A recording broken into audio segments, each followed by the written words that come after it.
ପିଲାମାନେ ଏହା ହେଉଛି ତୁମର ଦ୍ୱିତୀୟ ସମାପ୍ତି ସୂଚକ ମାନ ନିର୍ଦ୍ଧାରଣ 2025। ଶ୍ରେଣୀ ହେଉଛି ଚତୁର୍ଥ, ବିଷୟ ହେଉଛି ପରିବେଶ ଅଧ୍ୟୟନ ବିଜ୍ଞାନ। ଶିକ୍ଷାର୍ଥୀଙ୍କ ନାମ ପିଲାମାନେ ଏଇଠି ତୁମର ସମ୍ପୂର୍ଣ୍ଣ ନାମ ଲେଖିବ। ତାପରେ ଏଇଠି ଲେଖିବ ତୁମର ରୋଲ୍ ନମ୍ବର, ଠିକ୍ ଅଛି। ତାପରେ ଏଇଠି ଲେଖିବ ତୁମର ବିଭାଗ, ତୁମେ କେଉଁ ବିଭାଗର ଛାତ୍ର ଅଥବା ଛାତ୍ରୀ ଏଇଠି ଲେଖିବ। ତାପରେ ଏଇଠି ଲେଖିବ ତୁମର ତାରିଖ, ଅର୍ଥାତ୍ ପରୀକ୍ଷାଟି ତୁମେ ଯେଉଁ ଦିନ ଦେଉଛ সেই ତାରିଖ ଏଇଠି ଲେଖିବ। ତାପରେ ବିଦ୍ୟାଳୟର ନାମ ଏଇଠି ତୁମର ସମ୍ପୂର୍ଣ୍ଣ ନାମ ଏଇଠି ଲେଖିବ, ଠିକ୍ ଅଛି।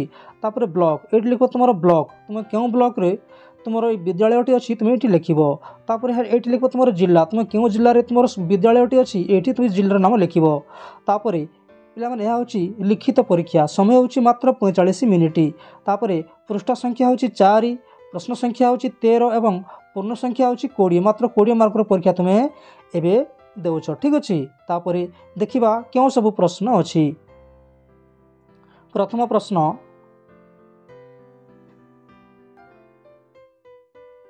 ପ୍ରଶ୍ନ ନମ୍ବର 1 ଓ 2ରେ ପ୍ରଥମ ଯୋଡ଼ାର ସମ୍ପର୍କକୁ ଦେଖି ଦ୍ୱିତୀୟ ଯୋଡ଼ାର ଶୂନ୍ୟସ୍ଥାନ ପୂରଣ କର।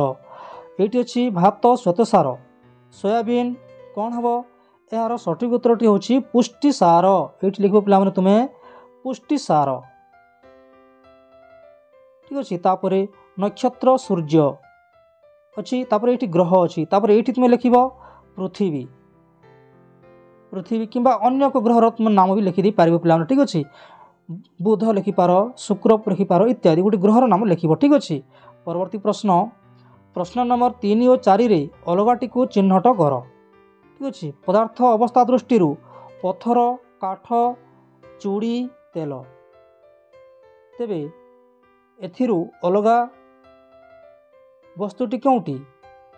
ଏହାର ସଠିକ୍ ଉତ୍ତରଟି ହେଉଛି ତେଲ, ଠିକ୍ ଅଛି। ଏଠି ଲେଖିବ ତୁମେ ତେଲ ଲେଖିବ। ତାପରେ ପରବର୍ତ୍ତୀ ପ୍ରଶ୍ନ, ଜିନିଷ ବହିବା ଦୃଷ୍ଟିରୁ ଗଧ, ଗାଈ, ଘୋଡ଼ା, ଓଟ।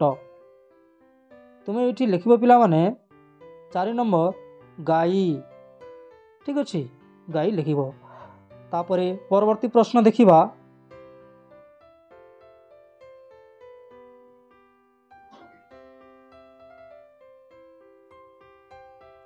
ପ୍ରଶ୍ନ ନମ୍ବର 5ରୁ 7 ପର୍ଯ୍ୟନ୍ତ ସମ୍ଭାବ୍ୟ ଉତ୍ତର ମଧ୍ୟରୁ ଉପଯୁକ୍ତ ଉତ୍ତର ବାଛି ଶୂନ୍ୟସ୍ଥାନ ପୂରଣ କର, ଠିକ୍ ଅଛି। ଉଦ୍ଭିଦର ଟେକ୍ସ ମାଟି ତଳୁ ଜଳ ଶୋଷଣ କରିଥାଏ। ଏହାର ଉତ୍ତରରେ ତୁମେ ଲେଖିବ ଚେର। ଏଇଠି ଅଛି ଖ ନମ୍ବର ଚେର, ଏହାକୁ ତୁମେ ଲେଖିବ, ଠିକ୍ ଅଛି। ପରବର୍ତ୍ତୀ ପ୍ରଶ୍ନ, ଅମାବାସ୍ୟା ଠାରୁ ପୂର୍ଣ୍ଣମୀ ପର୍ଯ୍ୟନ୍ତ 15 ଦିନକୁ ଡେକ୍ସ କୁହାଯାଏ।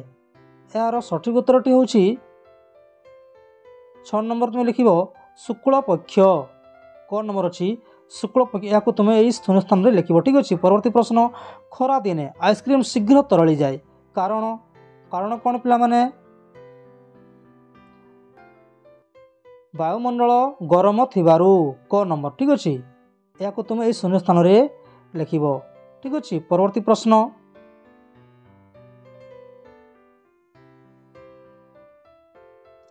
ତୁମ ବିଦ୍ୟାଳୟ ନିକଟରେ ପୋଖରୀ ଓ ନଳକୂପ ଅଛି, କେଉଁ ଜଳକୁ ତୁମେ ମଧ୍ୟାହ୍ନ ଭୋଜନ ପାଇଁ ବ୍ୟବହାର କରିବ ଓ କାହିଁକି?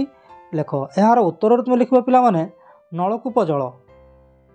ଏଇଠି ପ୍ରଥମେ 2ଟି ଧାଡ଼ି ଅଛି ପିଲାମାନେ, ପ୍ରଥମ ଧାଡ଼ିରେ ଲେଖିବ ନଳକୂପ ଜଳ, ତାପରେ ଦ୍ୱିତୀୟ ଧାଡ଼ିରେ ଲେଖିବ ଏହା ବିଶୁଦ୍ଧ ଜଳ ହୋଇଥିବାରୁ, ଠିକ୍ ଅଛି। ପରବର୍ତ୍ତୀ ପ୍ରଶ୍ନ, ଡେଙ୍ଗୁ ରୋଗରୁ ରକ୍ଷା ପାଇବା ପାଇଁ କେଉଁ ସବୁ ଉପାୟ ଅବଲମ୍ବନ କରିବା? ଡେଙ୍ଗୁ ରୋଗରୁ ରକ୍ଷା ପାଇବା ପାଇଁ କେଉଁ ସବୁ ଉପାୟ ଅବଲମ୍ବନ କରିବା? 2ଟି ଏଇଠି ଦେଇଛି ପିଲାମାନେ, ତୁମେ ଲେଖିବ ମଶାରୀ ଟାଣିବା, ଆଖପାଖରେ ପାଣି ଜମିବାକୁ ଦେବା ନାହିଁ, ପରିବେଶ ସଫା ରଖିବା, ଠିକ୍ ଅଛି। ତାପରେ ପରବର୍ତ୍ତୀ ପ୍ରଶ୍ନ ଅଛି, ସପ୍ତର୍ଷି ମଣ୍ଡଳ କାହାକୁ କୁହାଯାଏ? ସପ୍ତର୍ଷି ମଣ୍ଡଳ କାହାକୁ କୁହାଯାଏ? ଏହା ତୁମେ ଉତ୍ତର ଲେଖିବ ପିଲାମାନେ, ଏହା ଉତ୍ତର ଦିଗରେ ଆକାଶରେ ଦେଖାଯାଉଥିବା 7ଟି ନକ୍ଷତ୍ର ଥିବା ମଣ୍ଡଳକୁ ସପ୍ତର୍ଷି ମଣ୍ଡଳ କୁହାଯାଏ। ପ୍ରାଚୀନ 7ଟି ଋଷିମାନଙ୍କ ନାମ ଅନୁସାରେ ଏହି ନକ୍ଷତ୍ରମାନଙ୍କର ନାମକରଣ କରାଯାଇଛି, ଠିକ୍ ଅଛି। ପରବର୍ତ୍ତୀ ପ୍ରଶ୍ନ, ପାର୍ଥକ୍ୟ ଦର୍ଶାଅ। ଏପଟେ ଚନ୍ଦ୍ର ଏବଂ ସେପଟେ ଅଛି ପୃଥିବୀ, ପାର୍ଥକ୍ୟ କ'ଣ? ତୁମେ ଲେଖିବ ଚନ୍ଦ୍ରପଟେ ଲେଖିବ ଏହା ଏକ ଉପଗ୍ରହ, କିନ୍ତୁ ପୃଥିବୀଟି ଲେଖିବ ତୁମେ ଏହା ଗୋଟିଏ ଗ୍ରହ, ଠିକ୍ ଅଛି। ଆଉ ଗୋଟିଏ ଲେଖିବ ଏହା ପୃଥିବୀ ଚାରିପଟେ ଘୁରୁଛି, କିନ୍ତୁ ତୁମେ ତାପରେ ପୃଥିବୀରେ ଲେଖିବ ଏହା ସୂର୍ଯ୍ୟ ଚାରିପଟେ ଘୁରୁଛି, ଠିକ୍ ଅଛି। ଏତିକି ଲେଖିଲେ ବି ତୁମର ମାର୍କ ମିଳିବ ପିଲାମାନେ। ଠିକ୍ ଅଛି, ଆହୁରି ଅନେକ ଅଛି, ସେତିକି ହିଁ ଲେଖିଲେ ତୁମର ମାର୍କ ମିଳିବ। ଠିକ୍ ଅଛି, ପରବର୍ତ୍ତୀ ପ୍ରଶ୍ନ ଦେଖିବା।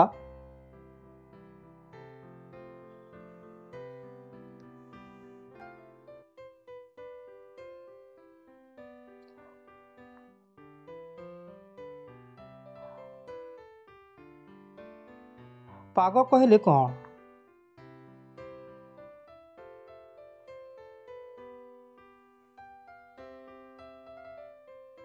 ପାଗ କହିଲେ କ'ଣ ବୁଝୁଛ? ପାଗ କହିଲେ କ'ଣ ବୁଝୁଛ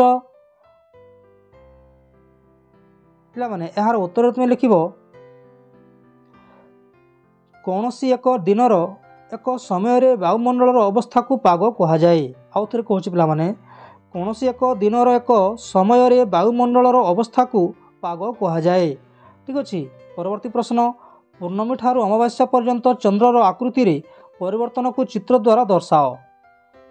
ପୂର୍ଣ୍ଣମୀ ଠାରୁ ଅମାବାସ୍ୟା ପର୍ଯ୍ୟନ୍ତ ଚନ୍ଦ୍ର କେମିତି ଯାଏ? କେମିତି ଯାଏ?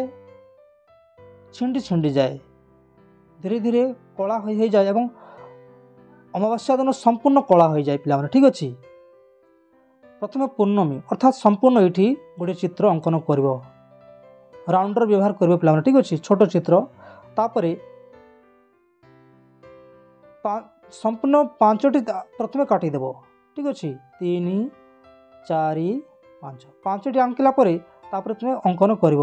ପ୍ରଥମେ ହେଉଛି ପୂର୍ଣ୍ଣିମା। ଠିକ୍ ଅଛି, ପୂର୍ଣ୍ଣିମା, ସେଥିପାଇଁ ଏଠିରେ ସମ୍ପୂର୍ଣ୍ଣ ମେଲା ରହିବ ପୂର୍ଣ୍ଣିମା। ତାପରେ ଏଇଠି ଅଳ୍ପ ଏମିତି କଳା ରହିବ। ଠିକ୍ ଅଛି, କଳା ରଙ୍ଗ ଦେବ। ତାପରେ ମଝିରେ ପୁରା ସମ୍ପୂର୍ଣ୍ଣ 2 ଭାଗ କରିବ ଏବଂ ଗୋଟିଏ ଭାଗ ସମ୍ପୂର୍ଣ୍ଣ କଳା କରିଦେବ। ଠିକ୍ ଅଛି, ତାପରେ ଏଇଠାରେ ଅଧିକ ଟିକେ କଳା କରିବ, ଅଧିକାଂଶ କଳା ରହିବ। ଠିକ୍ ଅଛି, କଳା ରଙ୍ଗ କରିବ। ମୁଁ ଯେଉଁ ଲାଲ ରଙ୍ଗ ଦେଉଛି, ଠିକ୍ ଅଛି, ଏଇଠି ତୁମକୁ କଳା କରିବ ପିଲାମାନେ, କଳା କରିବ, କାହିଁକି ନା କଳା ହୋଇଯାଏ। ଏଇଠି ପୁରା ଏଇଟା ହେଉଛି ହାଫ୍ କଳା ପିଲାମାନେ, ଏଇଟା ହେଉଛି ହାଫ୍ କଳା। ତାପରେ ଏଇଠି ଅଧିକାଂଶ କଳା ଏଇଠି। ତାପରେ ଏଇଠି ସମ୍ପୂର୍ଣ୍ଣ କଳା ପିଲାମାନେ, ସମ୍ପୂର୍ଣ୍ଣ କଳା କରିଦେବ ଏଇ ଘରକୁ, ଏଇ ବୃତ୍ତଟିକୁ, କାହିଁକି ନା ଏହା ହେଉଛି ଅମାବାସ୍ୟାର ଚିତ୍ର। ଠିକ୍ ଅଛି, ଧନ୍ୟବାଦ ପିଲାମାନେ। ଭିଡ଼ିଓଟି କେମିତି ଲାଗିଲା ନିଶ୍ଚୟ କମେଣ୍ଟ କରି ଲେଖି ଜଣାଇବ ଏବଂ ଏହି ଭିଡ଼ିଓଟି ଭେରି ଇମ୍ପୋର୍ଟାଣ୍ଟ ହୋଇଥିବାରୁ ନିଜ ସାଙ୍ଗସାଥିମାନଙ୍କ ନିକଟକୁ ସେୟାର କରିବ। ଠିକ୍ ଅଛି, ଧନ୍ୟବାଦ।